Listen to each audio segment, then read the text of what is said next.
नमस्कार दोस्तों, मेरा नाम है विजय कुमार गिरी और मैं आप लोगों का एक बार फिर से स्वागत करता हूं अपने यूट्यूब चैनल जिसका नाम है सुहा क्लासेस फॉर एग्रीकल्चर।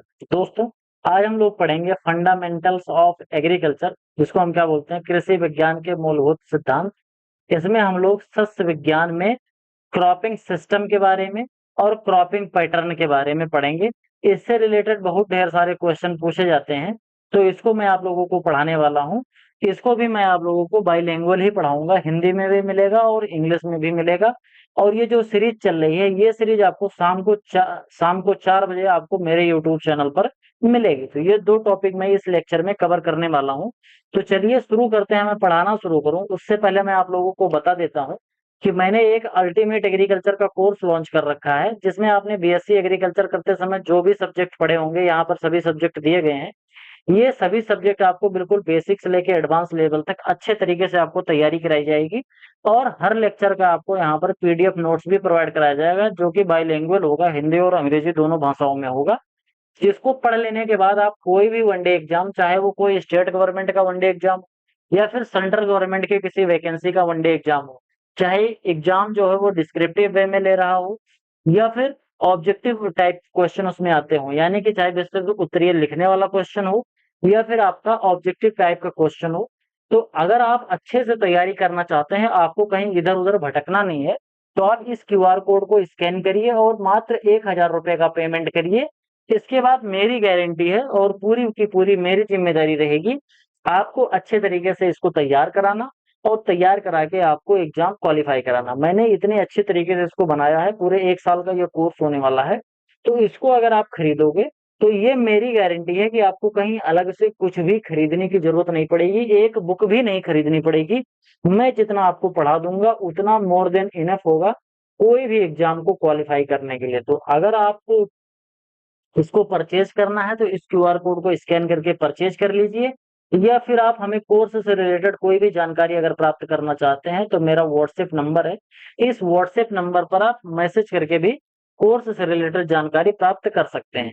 तो चलिए अपने टॉपिक पर वापस आते हैं। परचेज करना होगा तो परचेज कर लीजिएगा, बाकी जो भी कुछ जानकारी चाहिए इस व्हाट्सएप नंबर से ले लेना।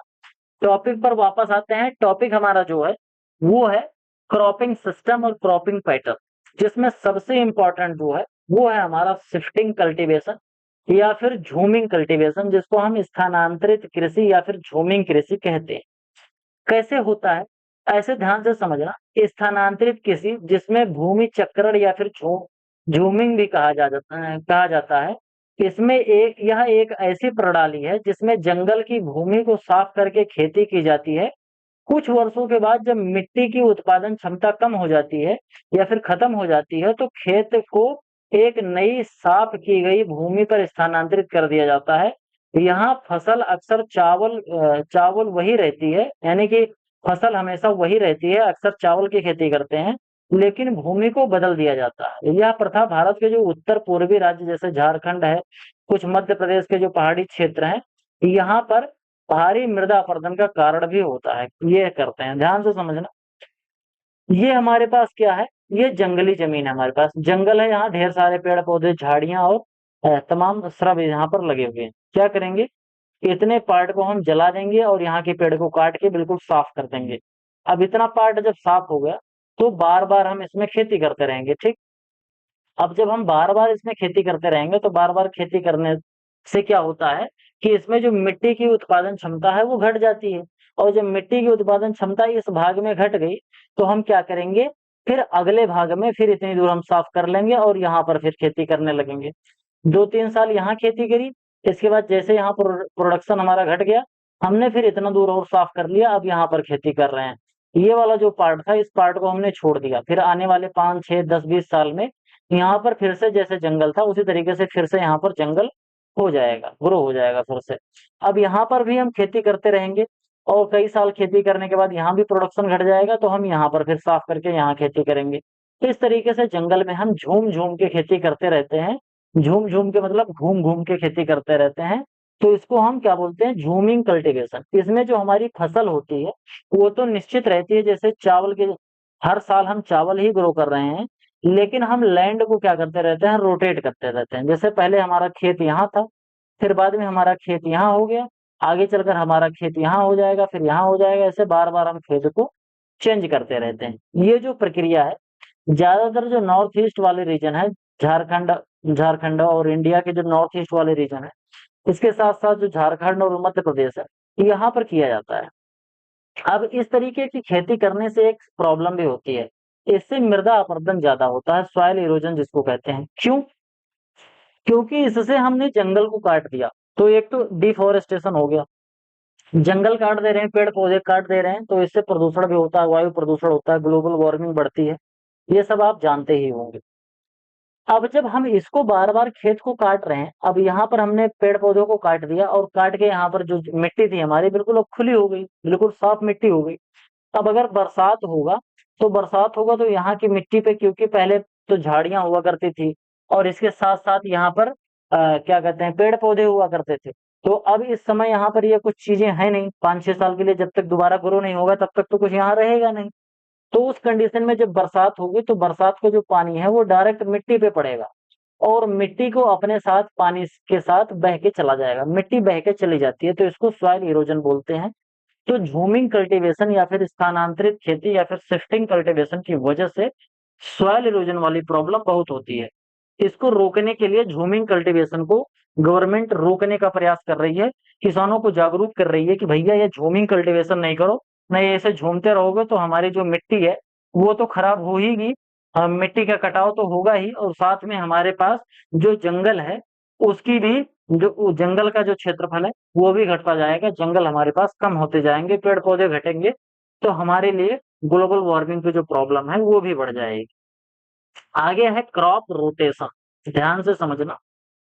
फसल चक्र इसको हम कहते हैं, फसल चक्र या फिर भूमि चक्रण की विपरीत है, यानी कि जो फसल चक्र होता है, ये बिल्कुल जो लैंड रोटेशन अभी जो मैंने शिफ्टिंग कल्टीवेशन बताया, उसी का जस्ट अपोजिट होता है। यहाँ भूमि तो निश्चित होती है, लेकिन फसलों को साल दर साल एक नियोजित क्रम में बदला जाता है।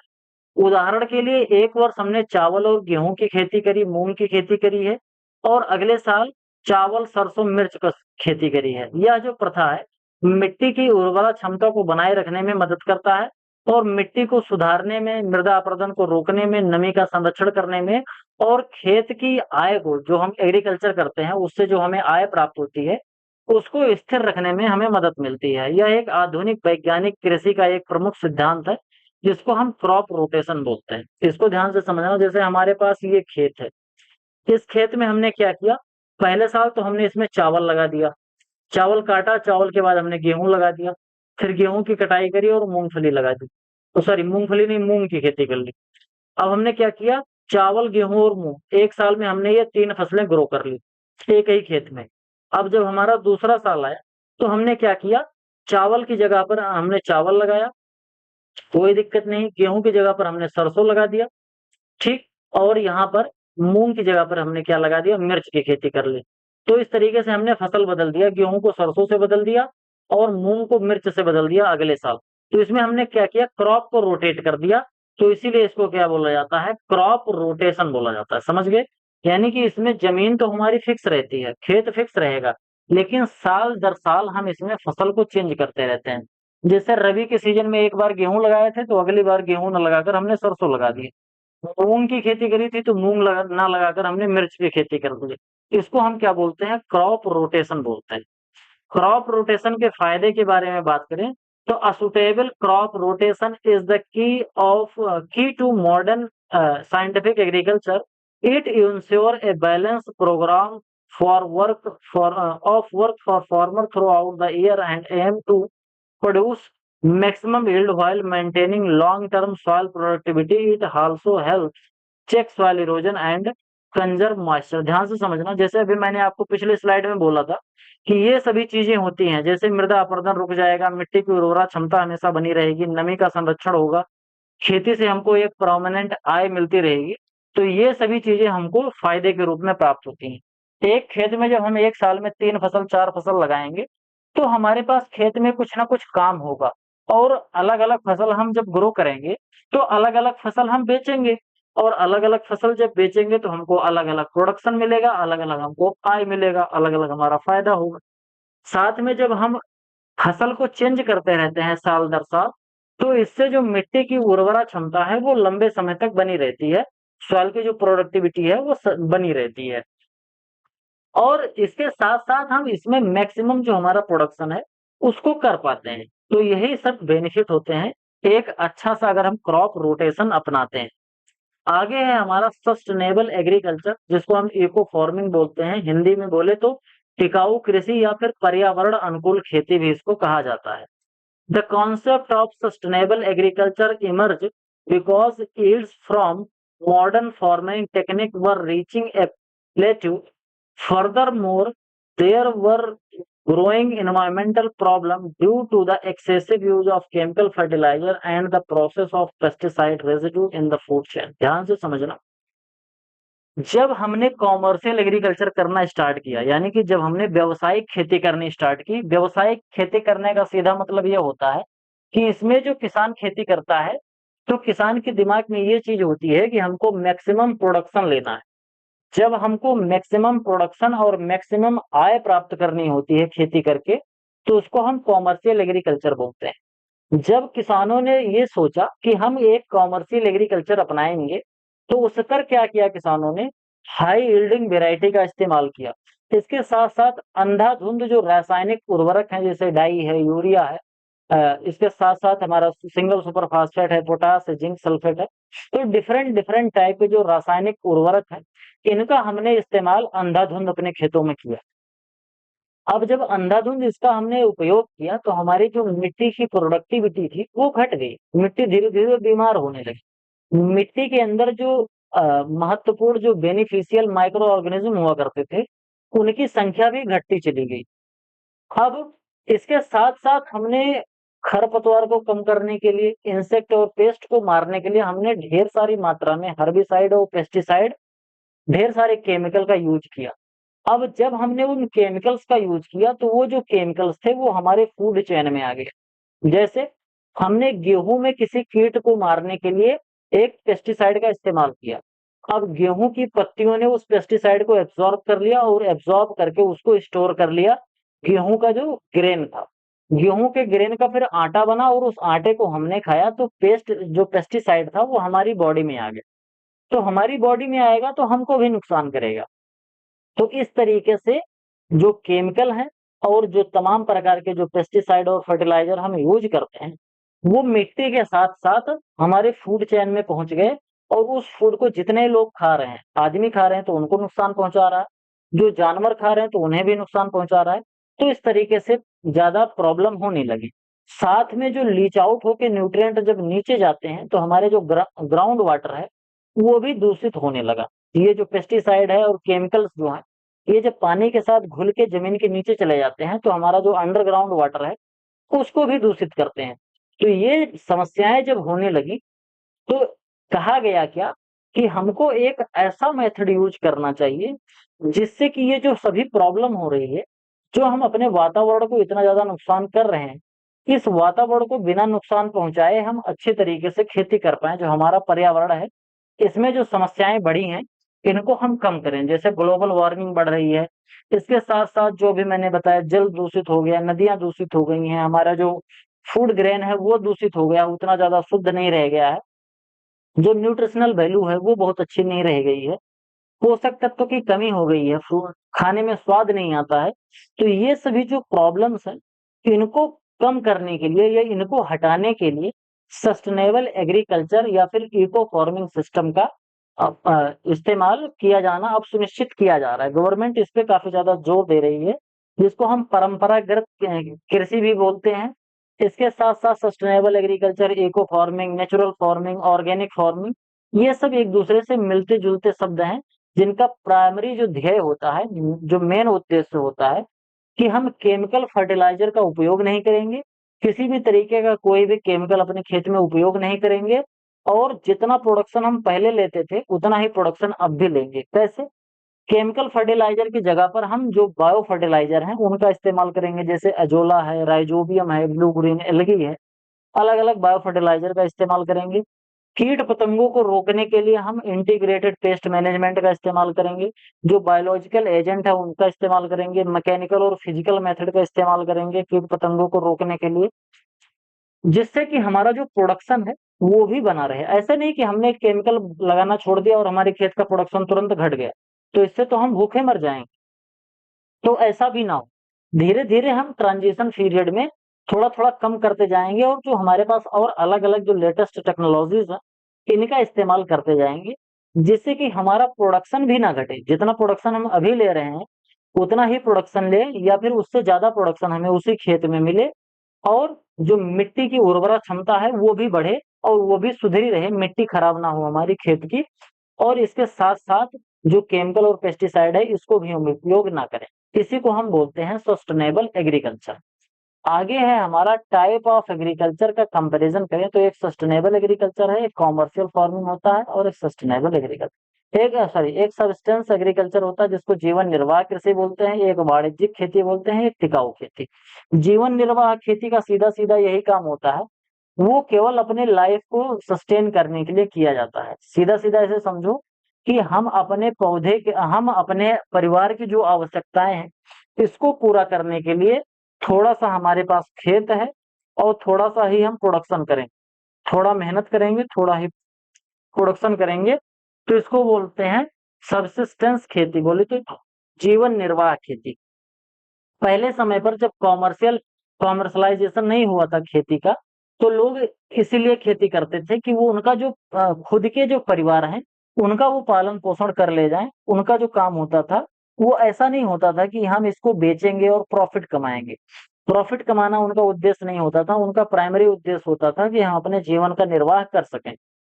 फिर जब कॉमर्शियल फार्मिंग आया तो इसमें क्या हुआ, हम ज्यादा इनपुट देने लगे, मतलब ढेर सारे इरिगेशन, फर्टिलाइजर, केमिकल, तमाम तरीके के तरीके अपनाने लगे, जिससे कि हमारा जो प्रोडक्शन है और हमारा जो प्रॉफिट है वो बढ़ पाए। उच्च आय प्राप्त करना इसका मेन उद्देश्य था। फिर सबसे लेटेस्ट आया हमारा सस्टेनेबल एग्रीकल्चर, टिकाऊ कृषि, जिसका पारिस्थितिकी में संतुलन बनाना, इकोलॉजिकल बैलेंस बनाना उद्देश्य है। जो हमारा एनवायरमेंट है वो जो खराब हो रहा है उसको सुधारना। इसमें हम कम इनपुट लगाएंगे, कहने का मतलब केमिकल फर्टिलाइजर और जो हम इंसेक्टिसाइड, पेस्टिसाइड, हर्बिसाइड जो इस्तेमाल कर रहे थे उनका इस्तेमाल हम नहीं करेंगे, और हमारा प्रोडक्शन जितना कॉमर्शियल में होता था उतना ही प्रोडक्शन हम फिर भी मेंटेन करेंगे।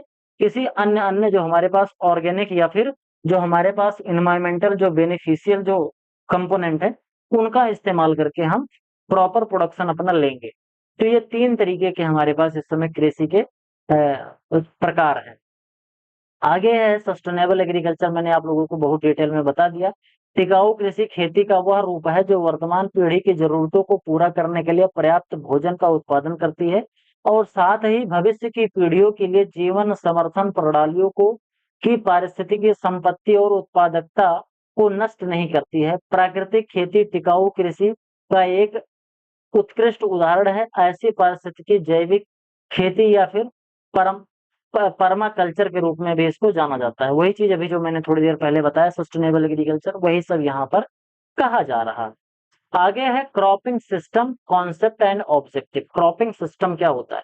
Cropping system, farming system, cropping pattern, ये कुछ ऐसे टर्म हैं जो काफी ज्यादा कंफ्यूजिंग होते हैं, तो इसको बिल्कुल दिल थाम के पढ़ना, अच्छे से आपको समझ में आएगा। A system is a set of interrelated and interacting component. एक ऐसा सिस्टम जिसमें इंटर रिलेटेड या फिर इंटरेक्टिंग जो कंपोनेंट होते हैं। The objective of any cropping system is A efficient utilization of all resources like land, water, solar radiation while maintaining stability in production and obtaining higher net return.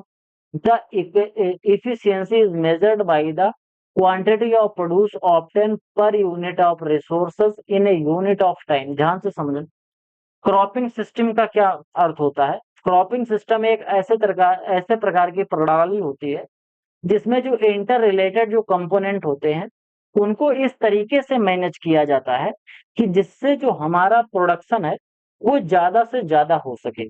जैसे cropping system हम आपको बताते हैं, जैसे चावल के क्रॉपिंग सिस्टम कैसा होना चाहिए। जैसे मान लो हमारे पास चावल की खेती करना है, तो हमारे पास जितने भी रिसोर्सेज हैं, हमारे पास पानी का बढ़िया रिसोर्स है, हमारे पास खेती बढ़िया उपजाऊ भूमि है, हमारे पास जो फर्टिलाइजर है वो अच्छी मात्रा में है, हमारे पास और भी जो इन्वायरमेंटल कंडीशन जो चाहिए चावल को ग्रो करने के लिए वो सभी उपस्थित हैं, तो हम अच्छे से प्रोडक्शन कर पाएंगे। ठीक, यानी कि जब हम अपनी खेती में हमारे जितने भी रिसोर्सेज हैं, चाहे वो हमारी जमीन हो, चाहे पानी हो, या फिर जो हमें सूर्य का प्रकाश मिल रहा है, इन सभी का जब बहुत अच्छी तरीके से यूटिलाइजेशन करते हैं, जिससे हम ज्यादा से ज्यादा प्रोडक्शन ले पाए, उसी को हम क्रॉपिंग सिस्टम बोलते हैं। समझ गए? अब इसी क्रॉपिंग सिस्टम में अगर हम मैनेजमेंट लगा दें तो हमारा क्रॉपिंग पैटर्न बन जाता है। उसको भी थोड़ी देर में समझाऊंगा, बिल्कुल टेंशन नहीं लेना। अगला है आधुनिक कृषि के आयाम, डायमेंशन ऑफ मॉडर्न एग्रीकल्चर। क्या क्या है? ट्रेडिशनल एग्रीकल्चर का जो एम हुआ करता था, वो प्रोडक्शन को बढ़ाना हुआ करता था। कैसे बढ़ाते थे वहां प्रोडक्शन? प्रोडक्शन को बढ़ाने का जो ट्रेडिशनल मेथड होता था वो क्या होता था कि एरिया हम बढ़ा दें। पहले हम 5 हेक्टेयर में खेती कर रहे हैं तो अब 7 हेक्टेयर में खेती करना स्टार्ट कर दें। जैसे कि जो परती जमीन पड़ी रहती थी उसको भी लोगों ने जुताई बुआई करना शुरू कर दिया, तो 5 हेक्टेयर से हम 7 हेक्टेयर में या तो बढ़ जाए। जहां पर 5 हेक्टेयर में खेती करते थे अब हम 7 हेक्टेयर में खेती करें, तो यहाँ पर प्रोडक्शन 10 होता था, तो यहाँ पर प्रोडक्शन स्वाभाविक सी बात है 14 हो जाएगा, तो हमारा 4 किलोग्राम बढ़ गया, 4 यूनिट बढ़ गया। इसके साथ साथ increase the productivity per unit area. 1 बीघे में पहले 10 किलो प्रोडक्शन होता था, अब हम बढ़ाएंगे कि 1 बीघे में हमारा 12 किलो प्रोडक्शन होने लगे। तो ये हमारे दो ट्रेडिशनल मेथड्स है, हम प्रोडक्टिविटी को बढ़ाएं और कल्टीवेशन वाले एरिया को बढ़ाएं। यही दो हमारे पास मेथड होते थे। लेकिन जो मॉडर्न एग्रीकल्चर आया तो उसमें दो डायमेंशन और ऐड हो। कौन कौन सा? Increasing the production per unit time, मतलब एक टाइम पर ज्यादा से ज्यादा हम प्रोडक्शन ले पाए। बोले तो पहले एक साल में मान लो 2 फसल ग्रो करते थे, तो एक साल में 3 फसल या फिर 4 फसल ग्रो करो, एक साथ में 2 2 फसल ग्रो करो, एक साथ में 3 3 फसल ग्रो करो, जिससे ज्यादा से ज्यादा प्रोडक्शन ले पाए कम से कम टाइम में। उसके साथ साथ increase the production per unit space, यानी कि हमारे पास जितना यूनिट स्पेस है उसमें ज्यादा से ज्यादा प्रोडक्शन कर पाए। सीधे सीधे मल्टीपल क्रॉपिंग का मेथड यहाँ पर आ रहा है, यानी कि एक साथ में एक ही फील्ड में एक ही टाइम पर 2 या 2 से अधिक फसलों को उगाना, ये इसका कॉन्सेप्ट हुआ करता है। तो ये दो चीजें हमारे पास आई मॉडर्न एग्रीकल्चर के कॉन्सेप्ट में। मॉडर्न एग्रीकल्चर में दो डायमेंशन ये वाले ऐड, ये पुराने वाले थोड़े से ऐसे हो गए थे कि इनकी भी कुछ लिमिटेशन है। जैसे एरिया को हम ऐसा नहीं है, जैसे मान लो पूरे भारत का जो क्षेत्रफल है वो 32,87,000 वर्ग किलोमीटर के आसपास है। तो 32,87,000 वर्ग किलोमीटर के आसपास जो हमारे पास जमीन है, इससे ज्यादा हम कर सकते, इसी में हमको रहना है, इसी में जंगल है, पेड़ है, पठार है, रेलवे लाइन है, नदियां हैं, सड़क है, हमारा घर है, इसके बाद खेती है, कुछ अनुपजाऊ भूमि है, तालाब है, तमाम चीजें इसी में है। तो हम क्या इससे ज्यादा बढ़ा सकते हैं? नहीं बढ़ा सकते। मान लो हमने पाकिस्तान को अपने कब्जे में ले लिया, बांग्लादेश को अपने कब्जे में ले लिया, तो हमने बढ़ा लिया, लेकिन ओवरऑल अगर आप देखोगे तो क्या धरती का जो क्षेत्रफल है उसको हम बढ़ा पा रहे हैं? तो ओवरऑल अगर हम बात करें तो हम इसको बढ़ा नहीं सकते, एक लिमिटेशन ही होती है इसकी, इससे ज्यादा हम नहीं बढ़ा सकते।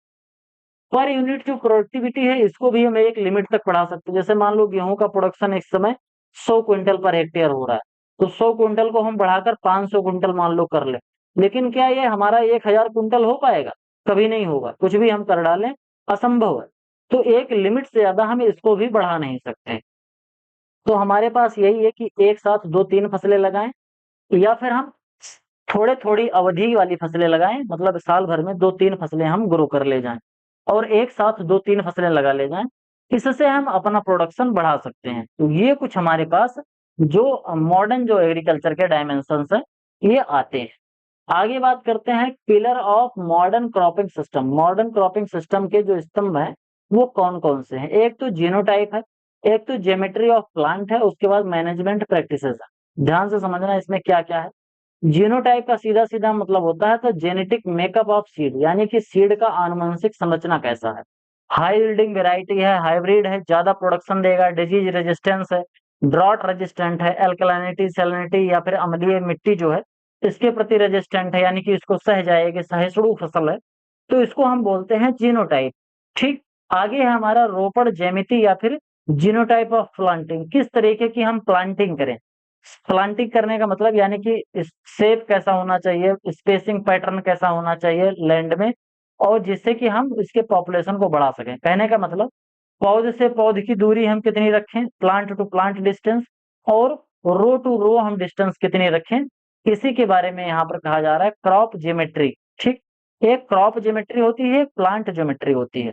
ये सभी चीजें मैंने आप लोगों को पढ़ा रखा है अल्टीमेट एग्रीकल्चर वाले कोर्स में, बहुत डिटेल में वहां पर मैंने प्लांट ज्योमेट्री और क्रॉप ज्योमेट्री पढ़ाया है। आगे हम बात करते हैं मैनेजमेंट प्रैक्टिसेस की। अब हमारे पास जो भी चीजें हैं क्रॉप प्रोडक्शन करने के लिए, चाहे हमारे पास वैरायटी का चॉइस करना हो कि कौन सी वैरायटी हम ग्रो करेंगे, इसके साथ साथ स्टैंड एस्टेब्लिशमेंट और पेस्ट मैनेजमेंट कैसे करेंगे, ये सभी चीजें हम अगर अच्छे से मैनेज कर पाएंगे तो ही हम हमारी जो क्रॉपिंग सिस्टम है उसको अच्छे तरीके से यूज कर पाएंगे। ऐसे भी मैंने बोला क्रॉपिंग सिस्टम में हमारे पास जो भी चीजें हैं, जो भी हमारी रिसोर्सेज हैं, उनको अच्छे तरीके से यूज करने का प्राथमिकता दी जाती है। तो अच्छे से अच्छा सीड ले लो, अच्छे से अच्छा स्पेसिंग लगाओ, एक ऑप्टिमम स्पेसिंग होनी चाहिए पौधे से पौधे के बीच में और लाइन से लाइन के बीच में। अगर ज्यादा रखेंगे तो भी प्रॉब्लम होगी और अगर कम रखेंगे तो भी प्रॉब्लम। इसके साथ साथ हम प्रॉपर मैनेजमेंट कर पाए, उसमें जो क्रॉप की रिक्वायरमेंट है उसको प्रॉपरली हम पूरा कर पाए, जिससे हमारा प्रोडक्शन बढ़े। तो इसी मेथड से हम क्रॉपिंग सिस्टम को अपने इंप्रूव कर सकते हैं। आगे है हमारा cropping pattern and cropping system. Cropping system को तो मैंने बहुत डिटेल में आपको समझा दिया। क्रॉपिंग पैटर्न क्या होता है, ध्यान से समझना। This refers to the early sequence, yearly sequence and special arrangement of crops or fallow land on a given area. It is essentially a list of crop grown in a specific locality. ध्यान से समझना मैं क्या बोल रहा हूं। यह किसी दिए गए क्षेत्रफल में फसलों का या प्रति भूमि के वार्षिक अनुक्रम या फिर स्थानीय व्यवस्था को संदर्भित करता है। यह एक अनिवार्य रूप से एक विशिष्ट इलाके के लिए उगाई जाने वाले फसलों की सूची होती है। ध्यान से समझना, हमारे पास एक खेत है, हमने एक साल में कैसे कैसे फसल उगाई है, इसी का जो एक पैटर्न होता है, कैसे हमने उगाया है, कौन सी फसल फिर अगली कौन सी फसल, किस पैटर्न में हमने फसल को उगाया है, इसी को हम क्या बोलते हैं, क्रॉपिंग पैटर्न बोलते हैं। एक साल में कैसे सीक्वेंस में हमने फसलों को अरेंज किया, वो हमारा क्या होता है, क्रॉपिंग पैटर्न होता है। आगे क्रॉपिंग सिस्टम है। It is a broader term, it include the cropping pattern plus all management practices which to derive benefit from all pattern from that pattern. It is location specific and changes with the environment. कहने का मतलब यह है कि cropping system में दो चीजें होती हैं, एक तो क्रॉपिंग पैटर्न होता है और प्लस मैनेजमेंट होता है। क्रॉपिंग सिस्टम मैंने आप लोगों को बताया था कि हमारे पास जितने भी रिसोर्सेज हैं इनको हम अच्छे तरीके से यूज कर पाए, ऑप्टिमल यूज कर पाए, किसी भी तरीके का हो। जैसे भी मैंने सीड बताया, क्रॉप मैनेजमेंट के प्रैक्टिसेस बताई, इसके साथ साथ और डिफरेंट डिफरेंट टाइप की चीजें बताई। तो हमारे पास जितनी भी चीजें हैं इनको अच्छे तरीके से जब हम मैनेज करते हैं, जिससे हमारा प्रोडक्शन ज्यादा से ज्यादा हो पाए, तो उसको हम क्रॉपिंग सिस्टम बोलते हैं। और जब हम एक साल में किस तरीके की फसल लगाएंगे, कौन कौन सी फसल लगाएंगे, कैसे कैसे लगाएंगे, एक साथ में 2 फसल लगाएंगे, साल भर में कितनी फसल लगाएंगे, ये सभी चीजें जो होती हैं वो हमारी क्रॉपिंग पैटर्न होती है। तो जब हम क्रॉपिंग पैटर्न में अपना मैनेजमेंट जोड़ देते हैं, मैनेजमेंट का मतलब हमारे पास जो और रिसोर्सेज हैं उनको ऑप्टिमम तरीके से कैसे यूज करना है, जब इन दोनों तरीकों को हम एक साथ कंबाइन कर देते हैं तो ही हमारा बनता है क्रॉपिंग सिस्टम। समझ गए? तो फसल जो प्रणाली है वो फसल पैटर्न और उसके प्रबंधन को मिला के बना होता है। आगे है हमारा फार्मिंग सिस्टम या फिर मिक्स्ड फार्मिंग। फार्मिंग सिस्टम क्या होता है, this represent a combination of various farm enterprises. जो हमारा क्रॉपिंग सिस्टम था उसमें केवल और केवल क्रॉप थी और उसका मैनेजमेंट था, क्रॉपिंग पैटर्न और उसका मैनेजमेंट था, तो हमारा वो क्रॉपिंग सिस्टम जो था उसमें क्रॉपिंग पैटर्न और उसका मैनेजमेंट। लेकिन जब फार्मिंग सिस्टम आया तो फार्मिंग सिस्टम में क्रॉपिंग सिस्टम के साथ साथ लाइव स्टॉक, पाउल्ट्री, फिशरीज, फॉरेस्ट्री, यह सब चीजें आ गई। यह पारिस्थितिकी संतुलन को बनाए रखते हुए लाभप्रदता बढ़ाने के लिए फसल प्रणाली, पशुधन, मुर्गी पालन, मत्स्य पालन और वानिकी जैसे विभिन्न कृषि उद्यमों के संयोजन का प्रतिनिधित्व करता है। यहाँ पर आप देख रहे होंगे, एक किसान है, किसान का यहाँ पर घर है, किसान का ये फार्म हाउस है, किसान ने यहाँ पर अपना बगीचा लगा रखा है, यहाँ पर किसान ने जानवर पाल रखा है, यहाँ पर किसान ने भेड़ पाल रखा है, यहाँ पर किसान की एक छोटी सी नर्सरी बना रखी है, यहाँ पर किसान का एक बड़ा सा खेत है, यहाँ पर किसान ने भंडारण क्षमता लगा रखी है, यहाँ पर किसान ने फिर एक अपना एक जंगल यहाँ पर और लगा रखा है, बोले तो यहाँ पर ट्रांसप्लांटिंग पौधे लगा रखे हैं, यहाँ पर हार्टिकल्चर क्रॉप उगा रहा है, और इसके साथ साथ थोड़ा सा तालाब बना के वहां पर मछली पालन भी कर रहा है। तो कई बार ये सभी चीजें एक साथ हो सकती हैं, कई बार दो या दो से अधिक चीजें हो सकती हैं। तो इसी को हम फार्मिंग सिस्टम बोलते हैं। जैसे भारत के जो किसान है वो दो चीजें बहुत इंपॉर्टेंट करते हैं, एक तो खेती करते हैं और खेती के साथ साथ वो जानवर पालते हैं, यानी कि गाय भैंस का पालन या फिर बकरी पालन, मुर्गी पालन, भेड़ पालन।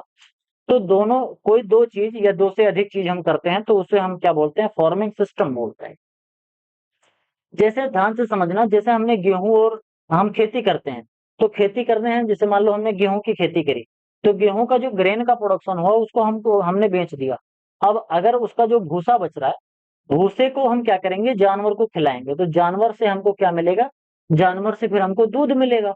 तो हमारे पास एक तो गेहूं बेच के फायदा कमा लिया, उसके बाद जो उसका भूसा बचा था जो बेकार था उसको हमने जानवर को खिलाया, और जानवर से फिर हमको क्या मिल गया, दूध मिल गया। और फिर जानवर ने जो गोबर दिया, जो यूरिनेशन किया, उसका जो मूत्र था, इसको फिर बाद में हमने बायो फर्टिलाइजर के तरीके से अपने खेत में मिला दिया, खेत में हमारा उर्वरक बन गया, ऑर्गेनिक मैटर बढ़ गया, तो हमारा खेत की प्रोडक्टिविटी भी बढ़ गई। तो एक हमारा पूरा साइकिल भी बन गया, मतलब कि हमने गेहूं उगाया, गेहूं से गेहूं बेच दिया, गेहूं का भूसा जो है भूसा गाय को खिलाया, गाय ने हमें दूध दिया, और उसके साथ साथ गाय ने गोबर दिया, तो दूध भी बेच दिया, दूध से भी फायदा कमा लिया, गेहूं बेच दिया, गेहूं से फायदा कमा लिया, और इसके साथ साथ जो गोबर था उसको फिर जब वो सड़ गया तो हमने खेत में मिला दिया, तो हमारे खेत का जो प्रोडक्टिविटी है वो भी बढ़ती रहेगी। तो इसको हम क्या बोलते हैं, फार्मिंग सिस्टम बोलते हैं। मिक्स फार्मिंग क्या होता है, this is a system where a farmer include crop production, livestock, poultry. जब कोई दो या दो से अधिक टाइप का जो फार्मिंग सिस्टम हम यूज करने लगते हैं तो उसी को हम मिक्स फार्मिंग बोलते हैं। समझ गए बात। तो आज के लेक्चर में केवल इतना ही। आई होप आपको लेक्चर पसंद आया होगा। लेक्चर पसंद आया हो तो लेक्चर को लाइक जरूर करिए, अपने सुझाव कमेंट बॉक्स में जरूर लिखिए, चैनल को सब्सक्राइब नहीं किया हो तो सब्सक्राइब जरूर कर लीजिए, अपने दोस्तों के साथ ज्यादा से ज्यादा इस चैनल को शेयर करिए। यहाँ पर जो मैंने आपका एक वीडियो दिख रही होगी, इस वीडियो को आप देख के जो मेरा 1000 रुपए वाला अल्टीमेट एग्रीकल्चर का कोर्स है, इसको आप खरीद सकते हैं। खरीद के आप अच्छे से इसकी पढ़ाई करो। आप समझ सकते हो जब मैं यूट्यूब पे ऐसे पढ़ा रहा हूँ तो मैं जो पेड बैच है उसमें किस तरीके से पढ़ाऊंगा, वहां पर किस तरीके के कंटेंट आपको मिलने वाले हैं। अगर आपको पढ़ना है तो इस वीडियो को देख लो, समझ लो कि क्या क्या इसमें मिलने वाली हैं, क्या क्या चीजें आपको यहाँ पर प्रोवाइड कराई जाएंगी और कैसे परचेज करना है, सब कुछ यहाँ पर मैंने आपको बता रखा है इस वीडियो में। इस वीडियो को देख के आप इन सभी चीजों को समझ लो। इसके साथ साथ यहाँ पर आपको एक प्लेलिस्ट दिख रही होगी, इस प्लेलिस्ट को भी आप फॉलो करके अपने नॉलेज को बढ़ा सकते हैं। तो आज की वीडियो में केवल इतना ही, मिलते हैं किसी दूसरी वीडियो में, तब तक के लिए इजाजत दीजिए। धन्यवाद।